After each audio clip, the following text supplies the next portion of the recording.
Welcome to Youth Takeover Sunday. Good morning and welcome to Pacific Coast Church. Thanks for joining us in person and online. I've been going to this church for almost 14 years now, which is longer than a lot of you. If you're new here though, and it's your first time, don't forget to grab your free gift on the patio. If you're joining us from online out of the Southern California area, text your zip code to the number on your screen and Pastor Marc will give you a shout out. Well, this Sunday is going to be a little different. We're excited to be charging into the big church service. We are taking over everything from greeting to the parking team. We have our student worship team leading us with some awesome music, and you'll also be hearing from our middle school and high school pastors. So sit back and enjoy. Let's join the service now. All right, good morning, PCC. We're going to get started with some worship this morning, so go ahead, stand up with us. We're stoked to be here with you guys.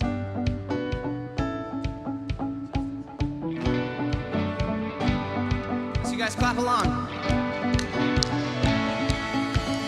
I was lost with a broken heart. You picked me up, now I'm set apart. From the ash I am born again. Safe in the Savior's hands.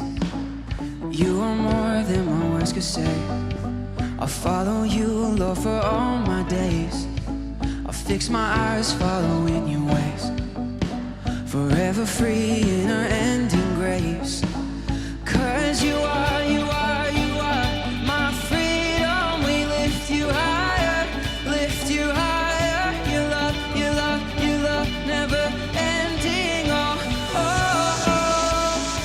You are alive in us. Nothing can take your place. You are all we need. Your love has set us free.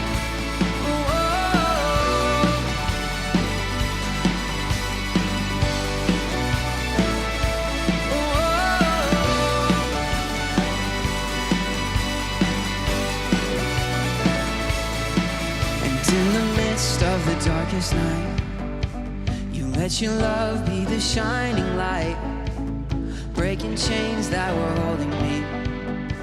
You sent your son down and set me free. Everything of this world will fade. I'm pressing on till I see your face. I will live that your will be done, and I won't stop till your kingdom come. 'Cause you are my freedom. We lift you higher, Your love, never ending. You are alive in us. Nothing can take your place. You are all we need. Your love has set us free.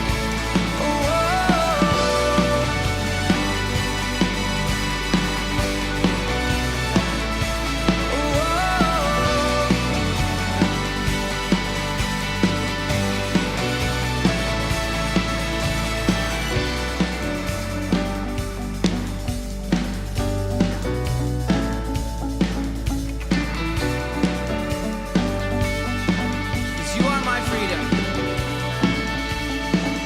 Cause you are my freedom. We lift you higher, Your love, never ending. You are alive in us. Nothing can take your place. You are all we need. Your love has set us free. You are alive in us. Nothing can take your place. You are all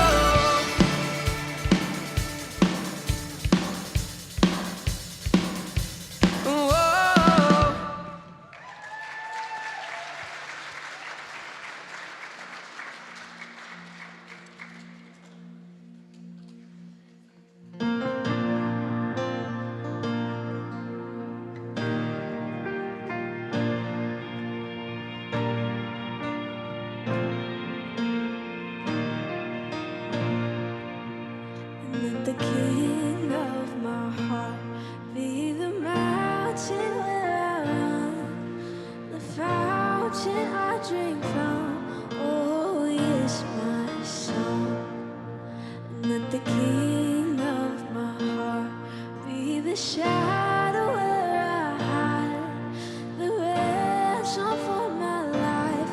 Oh, it's my song, 'cause you are good, you're good. Oh, and you are good, you're good. Oh,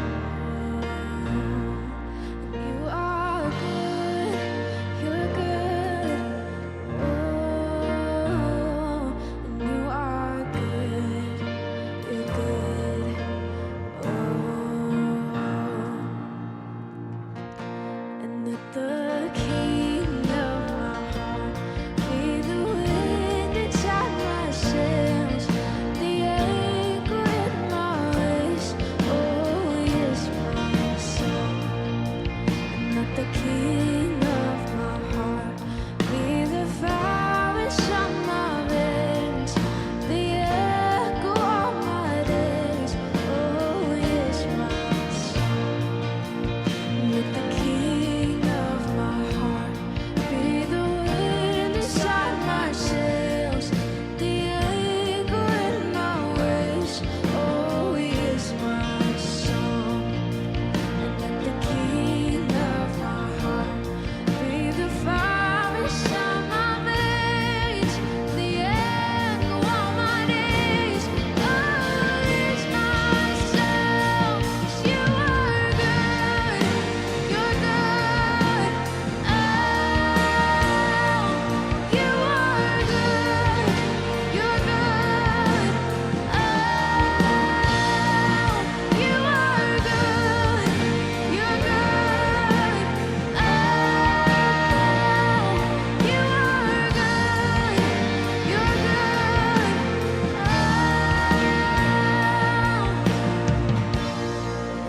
You're never gonna let me down.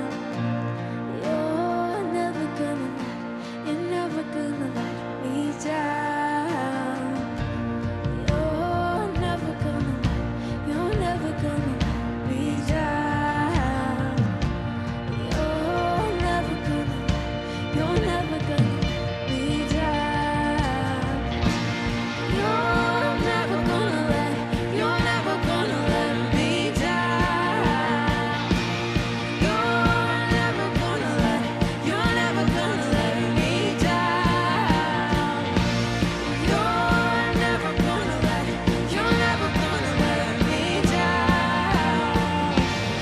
You're never gonna let me down. You're never gonna let me down. 'Cause you are good, you're good. Oh, you are good, you're good. Oh, you are good, you're good. Oh, you are good, you're good.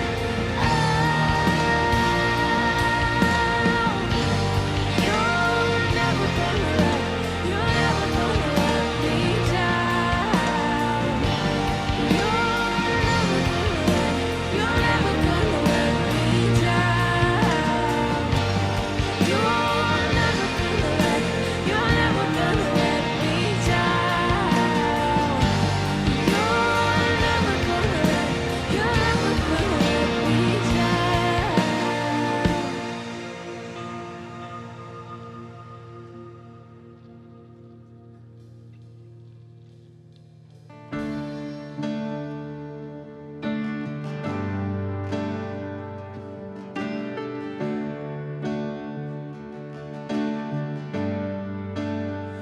How great the chasm that lay between us. How high the mountain I could not climb. In desperation, I turned to heaven and spoke your name into the night. Then through the darkness, your loving kindness tore through the shadows of my soul. The work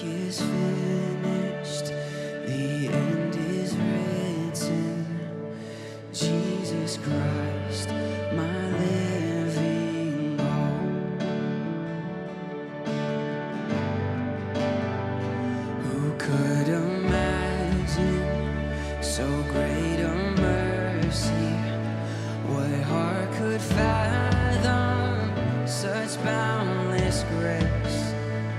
The God of ages stepped down from glory to wear my sin and bear my shame. The cross has spoken, I am forgiven. The King of Kings calls me his own. Beautiful Savior, I'm yours forever. Jesus Christ, my living hope.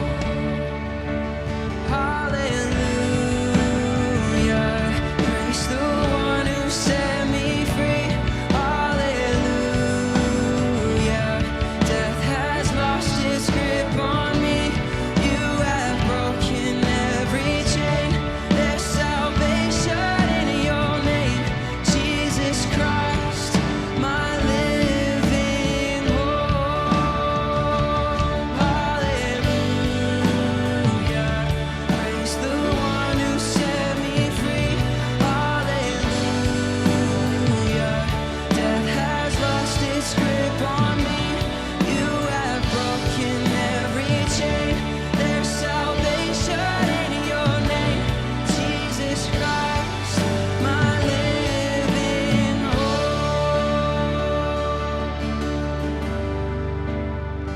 Then came the morning that sealed the promise. Your buried body began to breathe. Out of the silence, the roaring lion declared the grave has no claim on me.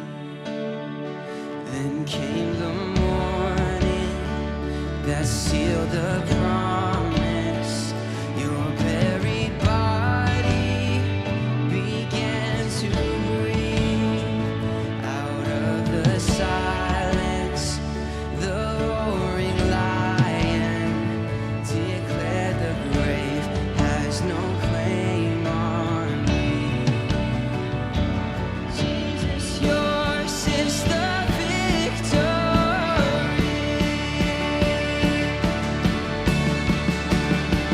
Oh, hallelujah, praise the one who set me free. Hallelujah, death has lost its grip on me. You have broken every chain. There's salvation in your name, Jesus Christ, my living hope.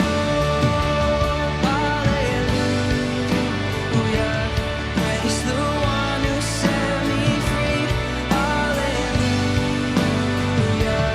death has lost its grip on me. You have broken every chain. There's salvation in your name, Jesus Christ, my living hope. Jesus Christ, my living hope. Oh God, you are my living hope.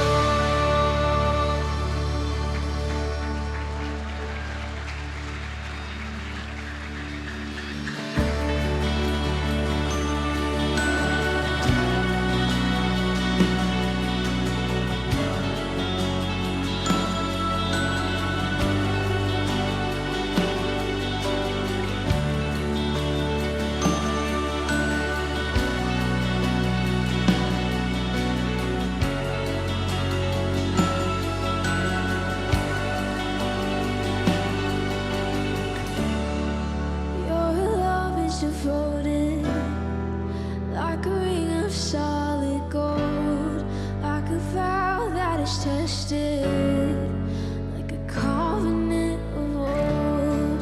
Your love is enduring through the winter rain and beyond the horizon. Mercy for today.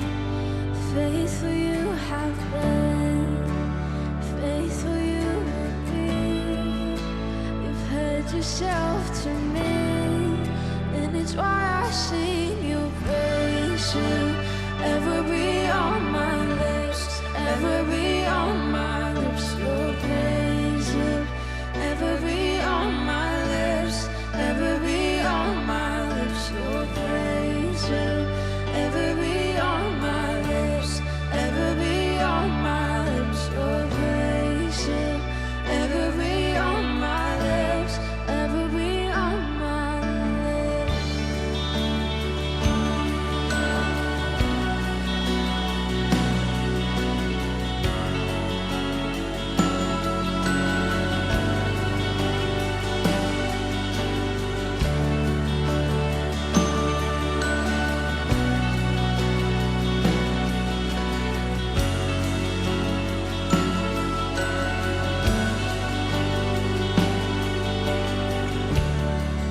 You father the orphan, your kindness makes us whole, and you shoulder weakness, your strength becomes our own.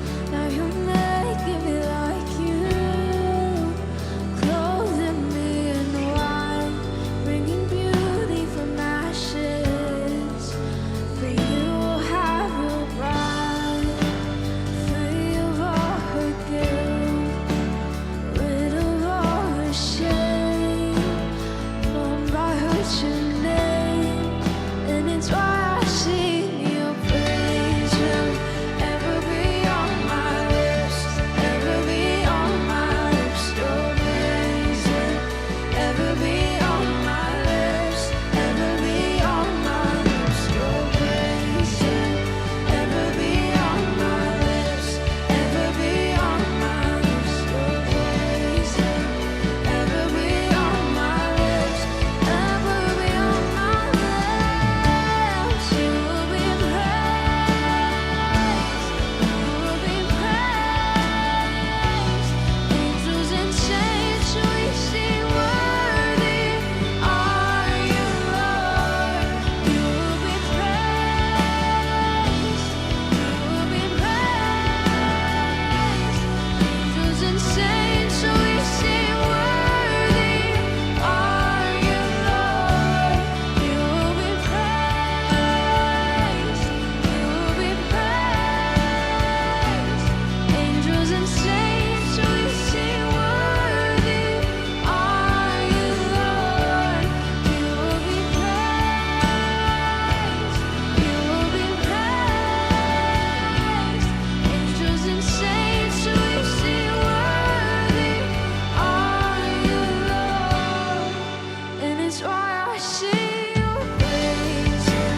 Ever be on my lips, ever be on my lips. Your praise will ever be on my lips, ever be on my lips. Your praise will ever be on my lips, ever be on my lips. Your praise will ever be on my lips, ever be on my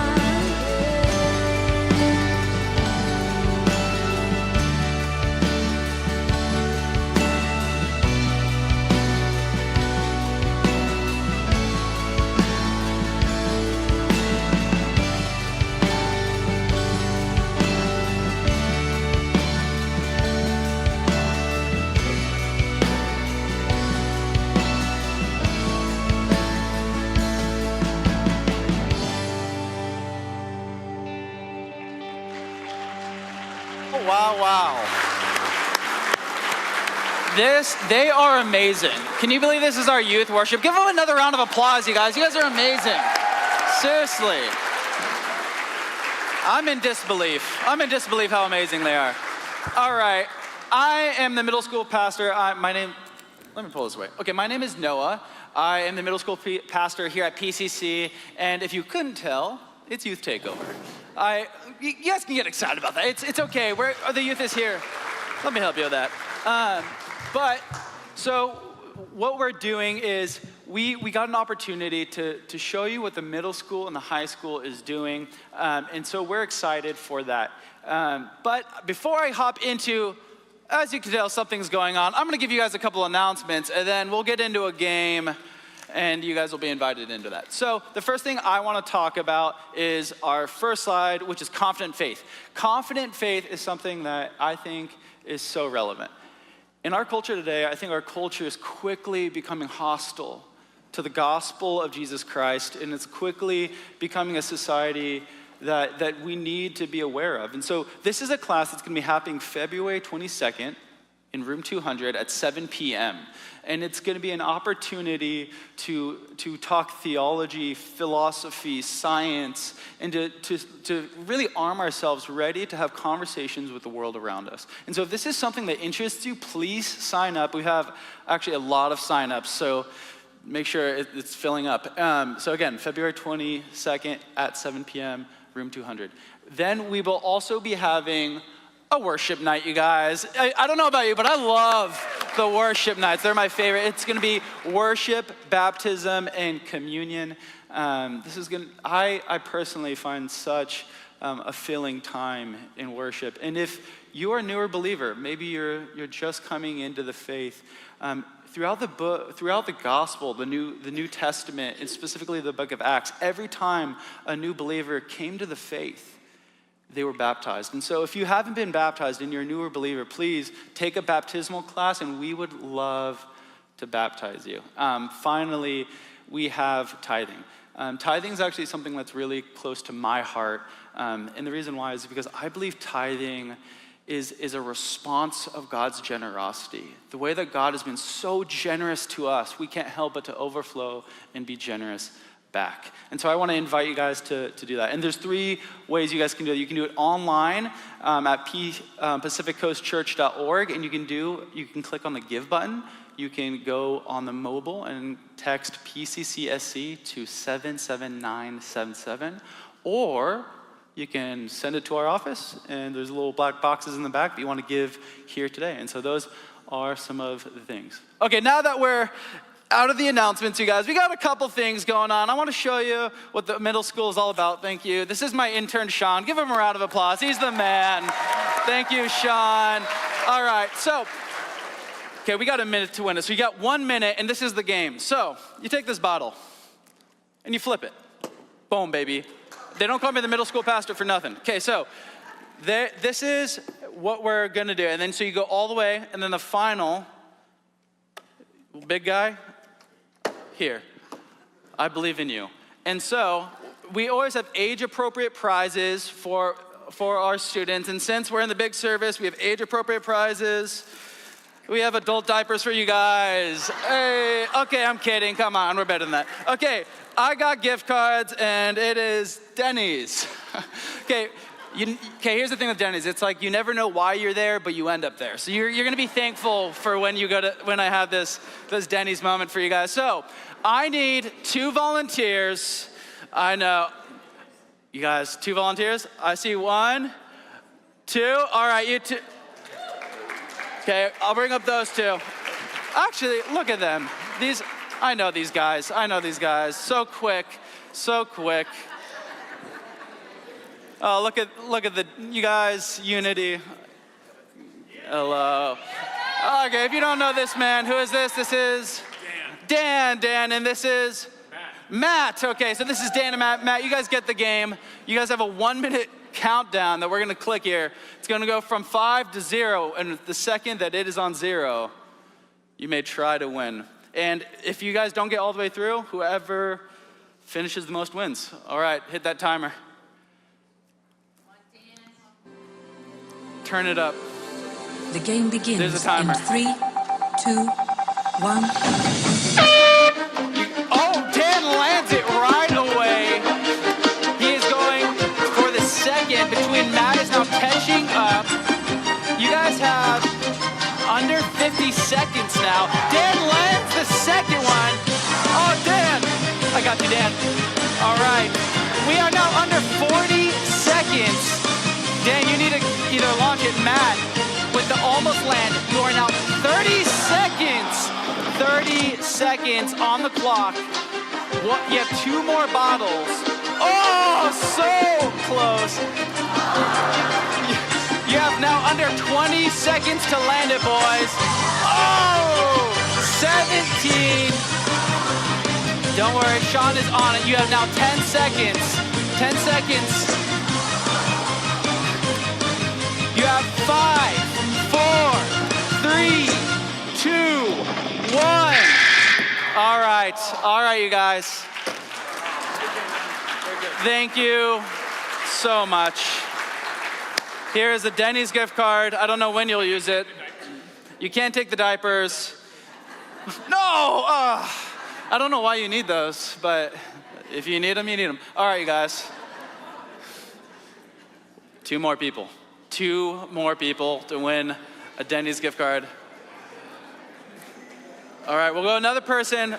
You want to go against the, okay, we'll have a young, oh, come on. Right in the front, she raised her hand for you. Let's go, okay. All right, we need some excitement. Can we get a round of applause for our volunteers? All right. What's your name? Toby. Toby? There it is. This is Toby. And your name? Adam. All right. I want to see you guys get to the last bottle onto the stool. Hit that timer.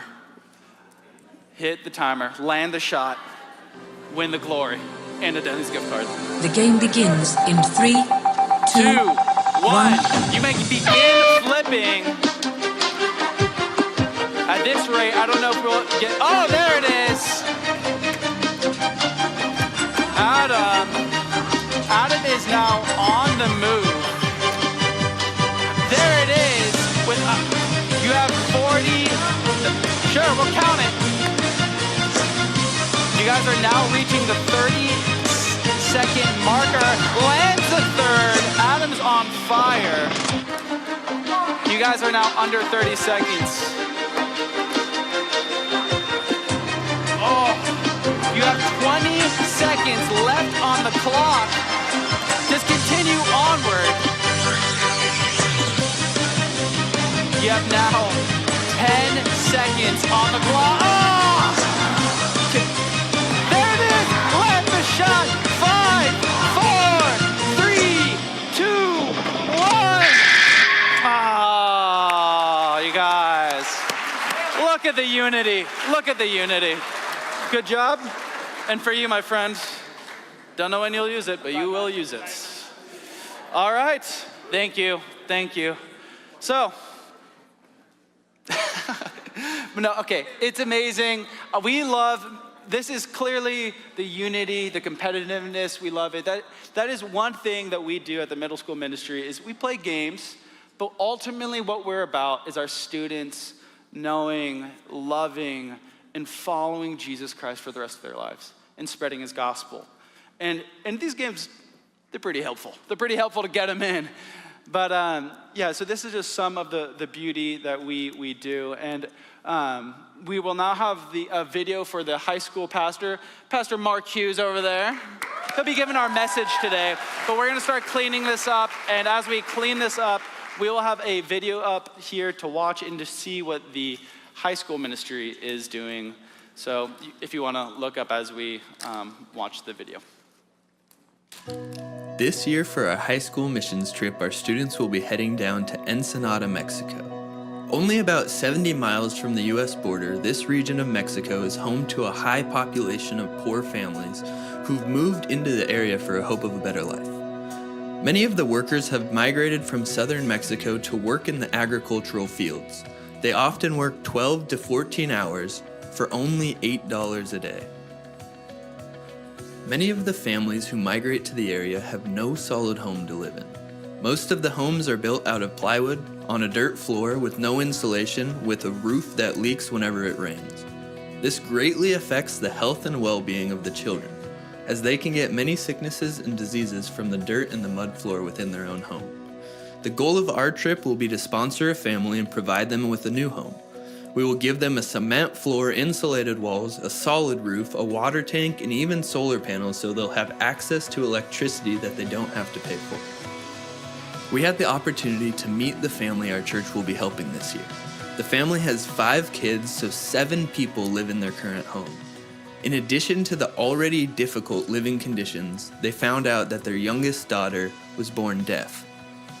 We're really excited to partner with this family and help meet some physical needs. We'll be able to build their house in 3 days, and while we're there, our students will have the chance to minister to more families in the area.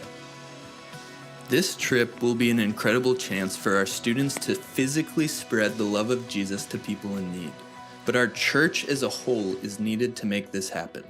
Our students will put in the actual labor of building this home, but we need you to partner with us by helping us meet our financial goal. Our goal is to raise $12,000, which will cover the cost for the structure, the bedding, the water tank, the stove, the solar panel system, and more. We are excited because we know God will do big things in the lives of our students when they get out of their Orange County comfort zone to serve others. This trip has the power to change lives forever, and we need your help to make it happen. Will you consider a special donation that will enable our students to serve on this missions trip? To donate to our trip, you can visit the Give page on the PCC website or app. In the Fund drop-down box, select HSM Mexico Missions, and then complete the process as usual. Or you can donate on the patio today. All right. Good morning, church. Microphone is on this service. That's a better start than last time. If you don't know me, if we've never met, I am Marc Hughes. I'm the high school pastor here at PCC, and I am super excited for this Mexico trip that we've been planning. Me and Rachel got to go down. Rachel's my wife, and we got to head down, in case you didn't know. We got to head down to Mexico and meet the people, the families we'll be helping, and it's going to be incredible. That entire video Rachel put together, she's a videographer, so let's give her a hand. She's incredible.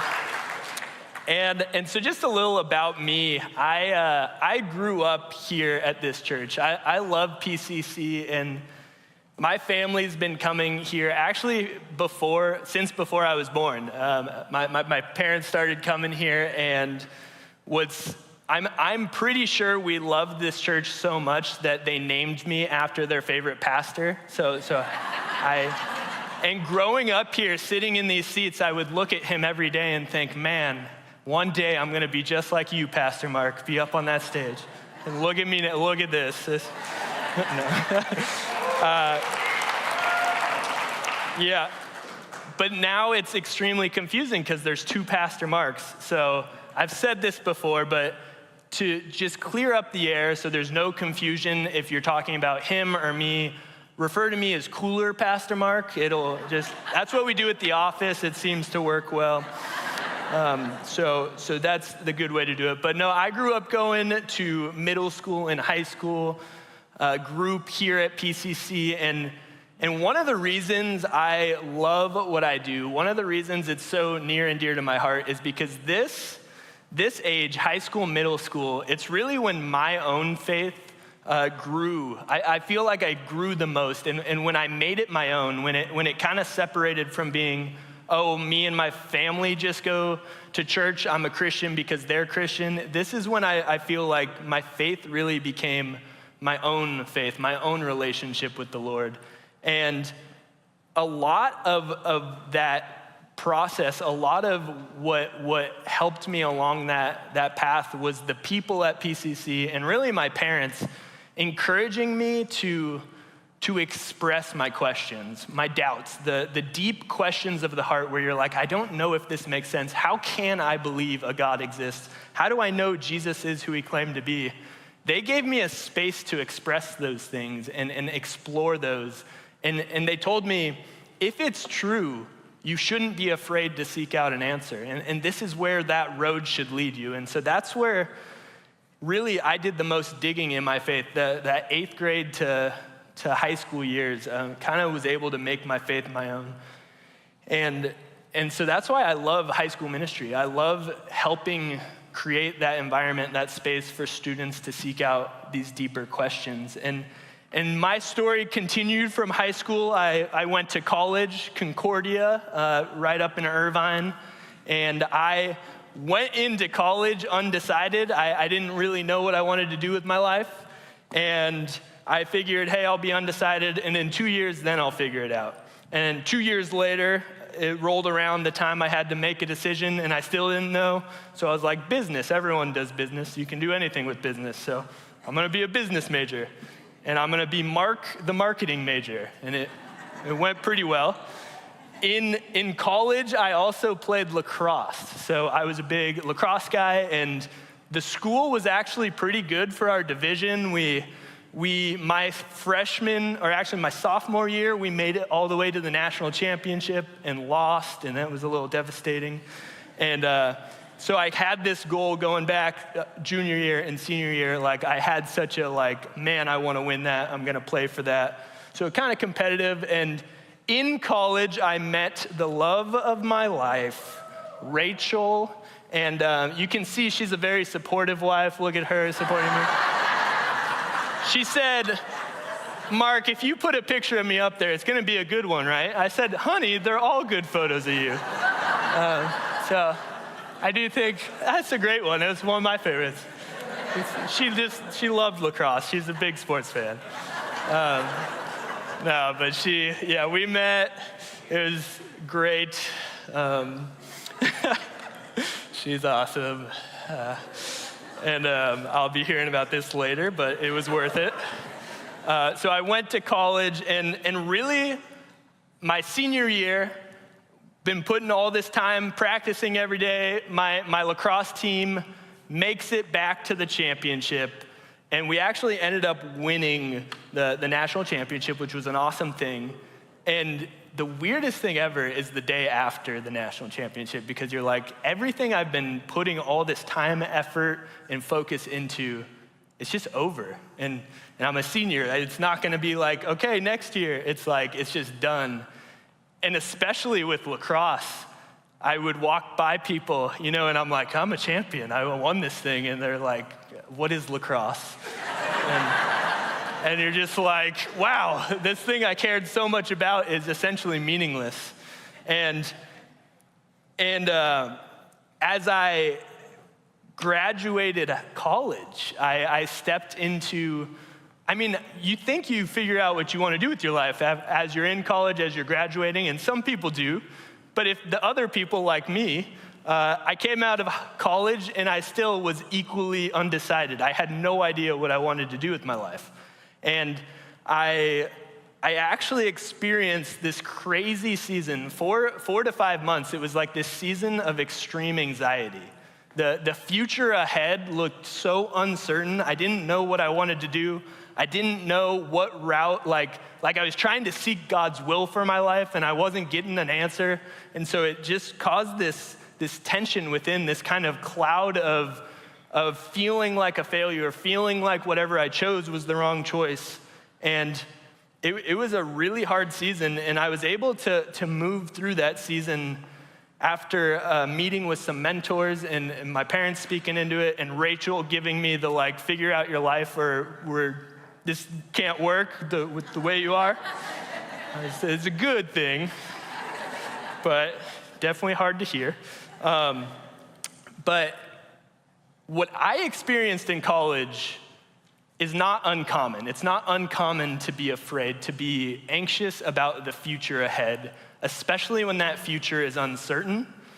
And what every study is saying that's been done on kind of the young generation, people my age and below, I just called myself young, which I feel young, that's good.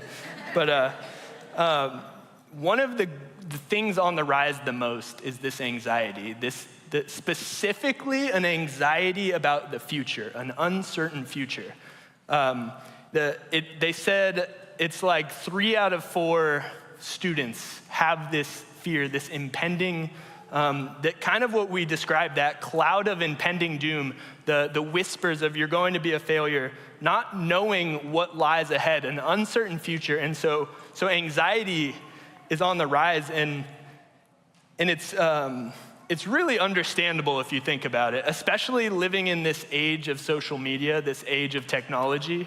You take every bad story in the world that's happening, even across the country, in other countries, and you funnel it all directly in front of your face, and you just you see bad news after bad news.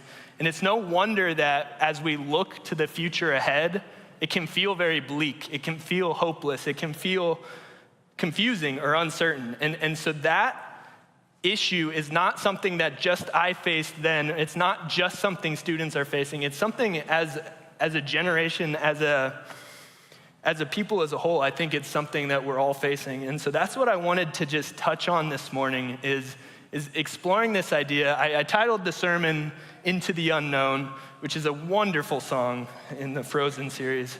But it also, I think it explains our situation very well, facing the fear of an uncertain future. And that's what we're gonna explore together is when we look to the future ahead, is there anywhere we can look to for hope, for security, when we feel that worry, fear, and anxiety clouding us? Is there something that we can find meaning and purpose in, no matter the circumstance? So, in order to answer this light question, I was drawn this week to the book of Ecclesiastes. And really, the book of Ecclesiastes, what I think it does for us, so if you don't know that book, what it is it's a really weird book in the Old Testament that's considered a part of the wisdom literature. And the wisdom literature, it's like Proverbs, Ecclesiastes, Job. It's these stories and these teachings that help you live a wise life and help you think about life rightly.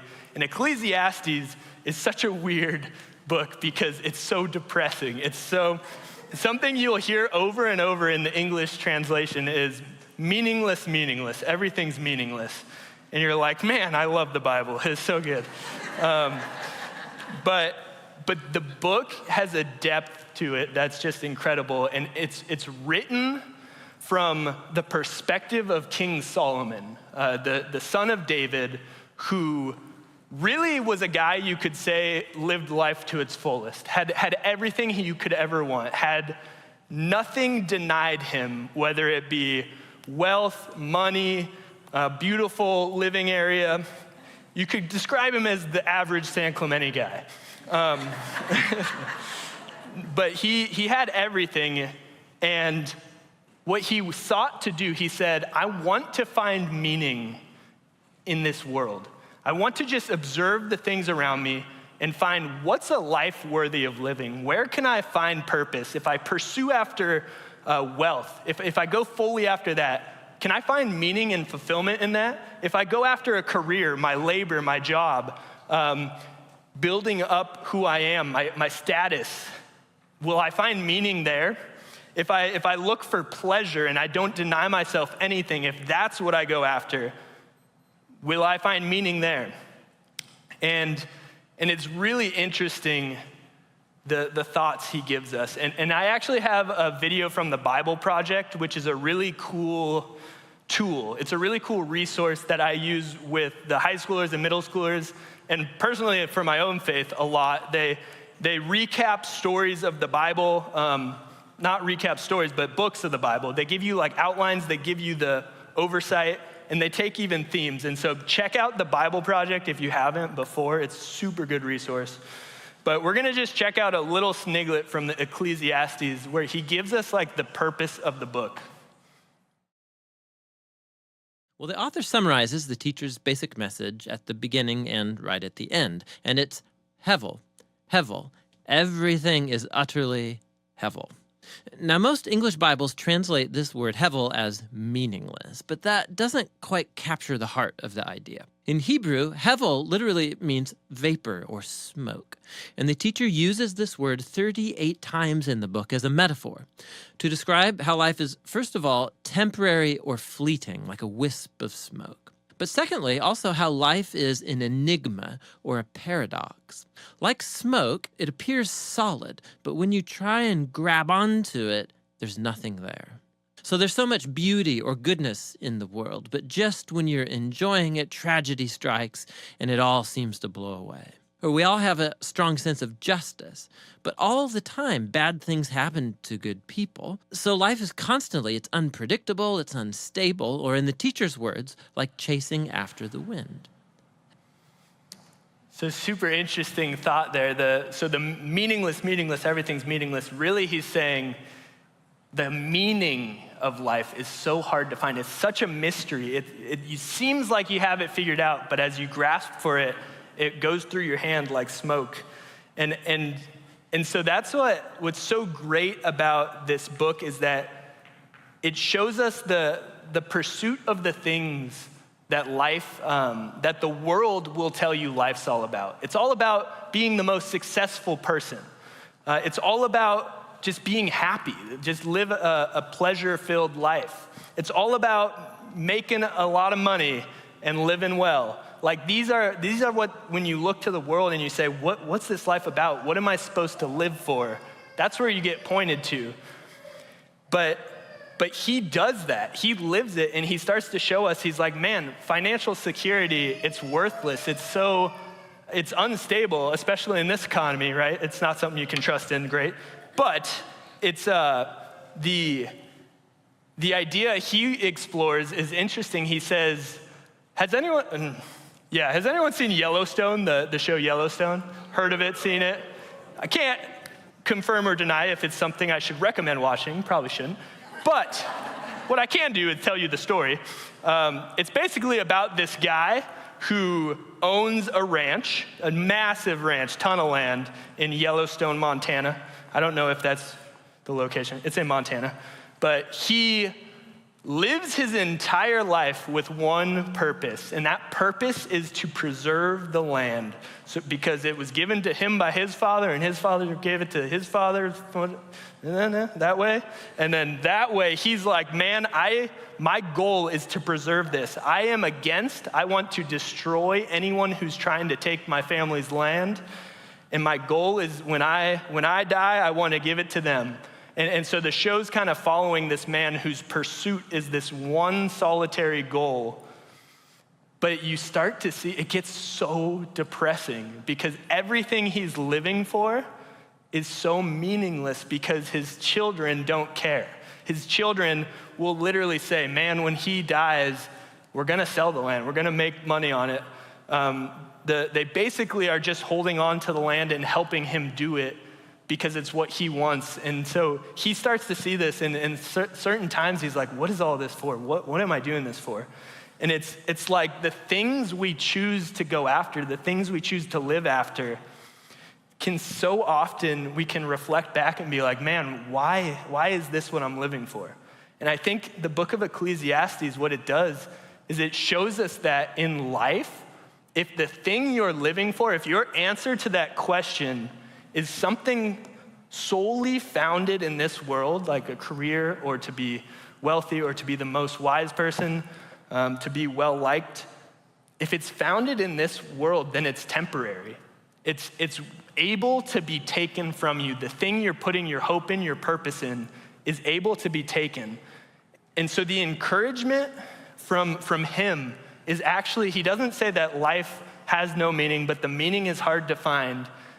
And he does say life has no meaning outside of God, outside of what is eternal. See, the fact is that human beings were created to live forever.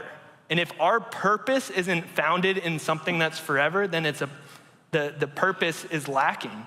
If it's something that doesn't extend into eternity, then it's a dying hope. It's a dying purpose, a purpose that will not live on forever. And so today we're gonna look at 1 Peter 1, 3, and 4, because I believe he holds the answer to this mystery of what should we live for, or where is our hope to be founded. Because we want a hope that extends into all seasons, that nothing can take away. A hope that no matter the circumstance we're in, or no matter how difficult tomorrow looks or how uncertain it looks, we want a hope that we can look to that will allow us to move forward with certainty. And so we start this 1 Peter here. 1 Peter is written by a man named Peter. So Peter's a very cool guy. Peter is Jesus's companion. One of the person in the Gospels mentioned most other than Jesus is Peter. Peter has highs and lows, and Peter is told that he's the rock of the church. That's actually his name, Peter. It means the rock, the foundation. Jesus said to him, Peter, the church will be built on you after I'm gone, or you'll be a founder. You'll be one of the main pillars of that church. And so Peter's a big deal. And what I love about him is that they call him the apostle of hope. Hope is the biggest thing on his heart. Hope is what he preaches and what he sends out. And this specific letter was meant to be sent around to all these different churches. He sent it out and he lists a bunch of churches that he wants to receive this letter. And this letter is a reminder to them. And he's like, man, don't ever forget this piece of your faith, because this is what grounds you. You guys you're facing persecution right now, so remember this, because this gives you purpose throughout it all. This gives you hope.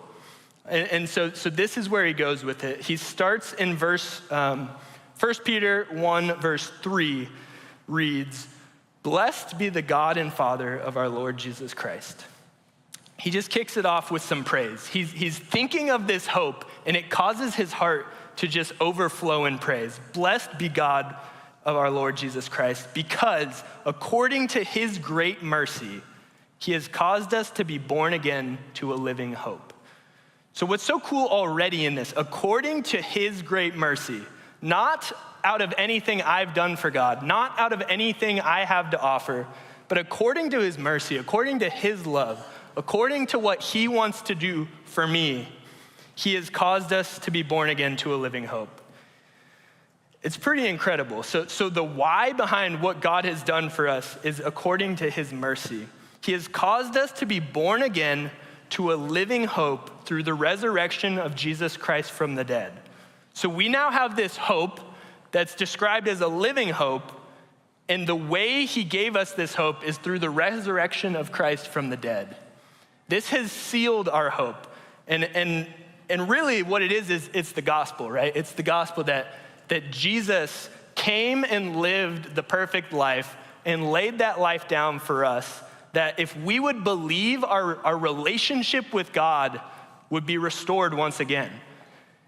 And his resurrection is proof of everything he came and said and did and preached. The resurrection is like the staple of this is real, this happened. No other person in life has ever predicted their own resurrection. And if this is true, then Jesus is true. And so that's kind of the staple of our hope here. This is what we can look to and know it's for certain. But this living hope, what is the living hope? Verse 4, it's an inheritance that is imperishable, undefiled, unfading, kept in heaven for you. The inheritance, the hope of life with God forever. Relationship unbroken, unflawed, without sin in the middle, perfect relationship with the creator of the world forever. That is a piece of our inheritance. That is ours, and it's what we have, and it's kept in heaven. And so this hope, this becomes our firm foundation. This is what we're grounded in. And so point one for this morning is if you want to look ahead to an uncertain future, if you want to be confident that no matter where life may take you, you always have hope, you always have a sense of no matter what, I'm not going to be living for nothing. It's to look to Jesus for an unshakable hope, because the hope found in him is a living hope. And what's cool when you think about a living hope is that it means it grows more and more the more you have it. When something's alive, it grows stronger and stronger through the years. And so as you hold to a living, unshakable hope, it gets stronger through the years. It becomes more clear. It becomes something we think of and desire more. And this hope it's really the only thing that can be an unshakable hope. Because as I was saying, we as humans, we're created to be eternal. We're living forever. Our hope has to extend into eternity, and what he's telling us is, look, I have given you a relationship with me. Jesus, God, has given us relationship with him that not only starts in eternity. It doesn't start when we die and go to eternity. This hope isn't just waiting for us the second we cash in our check of like, I died, finally, I get my inheritance.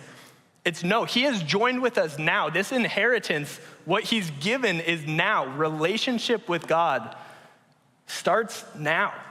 And so we have this hope. And this is what gives us kind of the further exploration here, because you might hear this and think, okay, I kind of get it, but how is it relevant to me today? How does it help with the uncertain future here? And really, it gives us a sense of direction. And so let's read how Peter says it in the next couple verses, because this begins to give us a direction, an approach for how to now live every day and how to have a firm foundation of where our hope lies. And so he says, I'll reread the first verse just so we get the flow of it. According to his great mercy, he has caused us to be born again to a living hope through the resurrection of Jesus Christ from the dead, to an inheritance that is imperishable, undefiled, and unfading, kept in heaven for you. And now he continues in verse 5, you who by God's power are being guarded through faith for a salvation ready to be revealed in the last time. In this you rejoice. And this is so interesting because this here, he's speaking to Christians facing some persecution, facing some hard, difficult seasons. And he's shedding light to how you can have hope even in these times. In this you rejoice, though now for a little while, if necessary, you've been grieved by various trials. You've been grieved by various trials. So right now there's things causing you grief and they're weighing you down. But through these things, basically, he's saying, in these things, hold to this hope. In these things, keep faith. In these things, hold on, because the tested genuineness of your faith, more precious than gold, though it perishes, though it is tested by fire, may be found to result in praise and glory and honor at the revelation of Jesus Christ.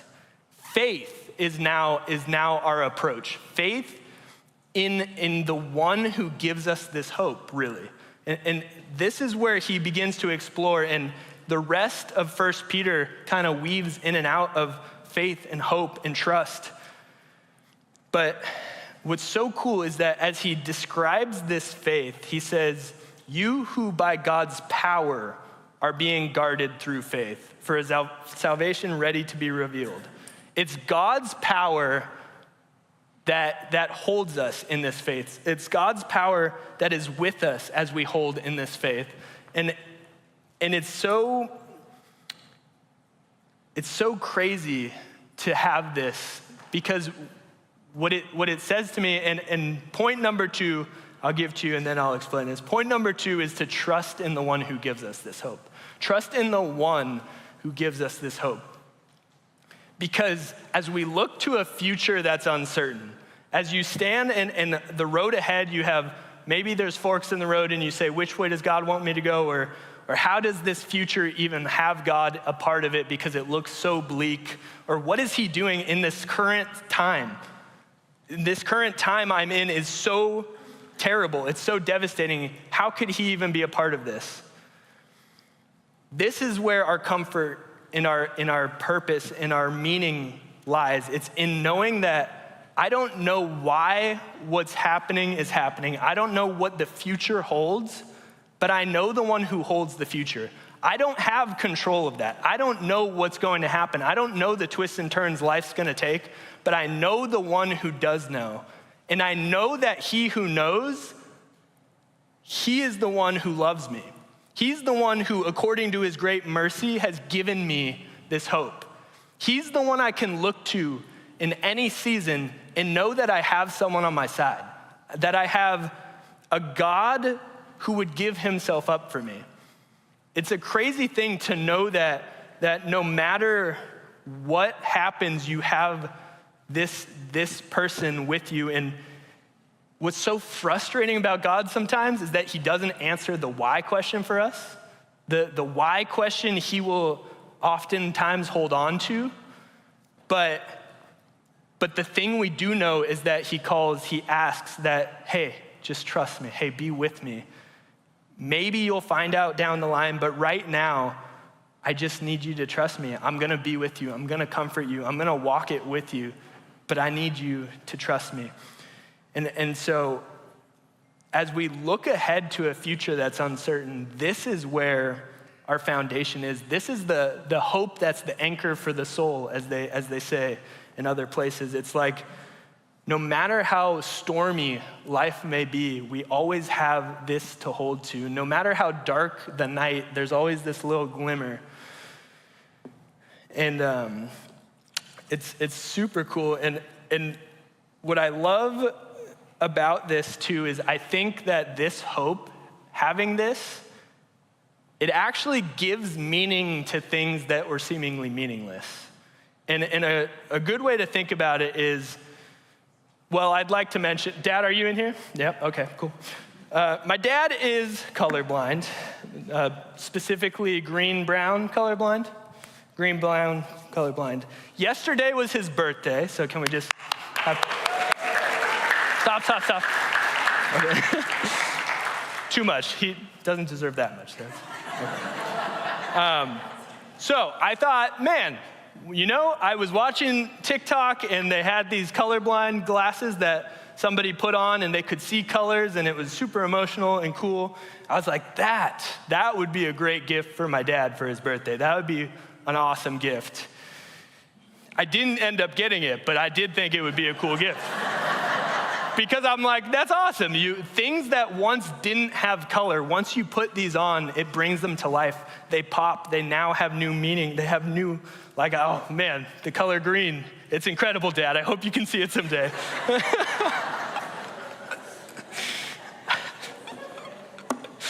That was mean. Okay. I really lost where I was going with that one. Meaning, this hope in Jesus, this understanding that he is our hope and the inheritance that he gives, what it does is those things that Solomon explored in Ecclesiastes, those things like pleasure, wealth, status, even like trying to find meaning in other people, what it does is it gives meaning to those things. The hope we have now gives meaning where there was no meaning. And a good example that I was thinking of is like your career or the school you're going to. When I was coming out of college, one of the things that scared me the most was not knowing what I wanted to do job-wise. I was so afraid that I would choose wrong or that the path I went down wouldn't be one. If I chose business, I was like, oh, I don't know, will God be upset? And that was something I had to work through.